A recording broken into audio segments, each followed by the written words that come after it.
कहीं दूर एक घने जंगल में एक क्रूर और शक्तिशाली शेर का राज था।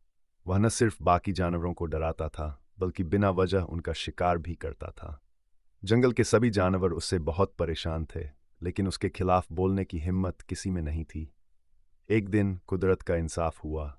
वही शेर जो दूसरों को कमजोर समझता था, एक शिकारी के जाल में फंस गया।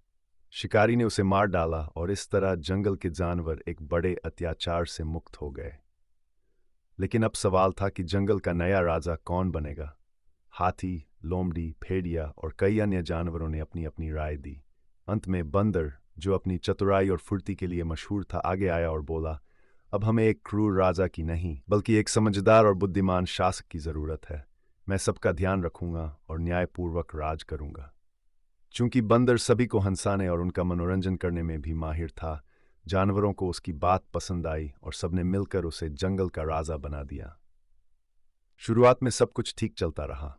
बंदर अपनी चतुराई और मजाक से सबको खुश रखता। लेकिन जैसे जैसे समय बीता गया, उसकी अनुभवहीनता सामने आने लगी। न तो वह शिकार कर सकता था और न ही जंगल की रक्षा का कोई प्रबंध कर सका। वह बस पेड़ों पर उछल कूद करता और राज करने का आनंद लेता रहा। कुछ महीनों बाद जंगल के जानवर चिंतित होने लगे। उन्हें समझ में आ गया कि एक कमजोर और अनुभवहीन राजा उनके लिए सही नहीं है। आखिरकार हाथी, लोमड़ी और बाकी जानवरों ने मिलकर फैसला किया कि उन्हें ऐसा राजा चाहिए जो न सिर्फ बुद्धिमान हो, बल्कि जंगल की रक्षा भी कर सके। इस तरह बंदर को राजा के पद से हटा दिया गया और हाथी को जंगल का नया राजा चुन लिया गया।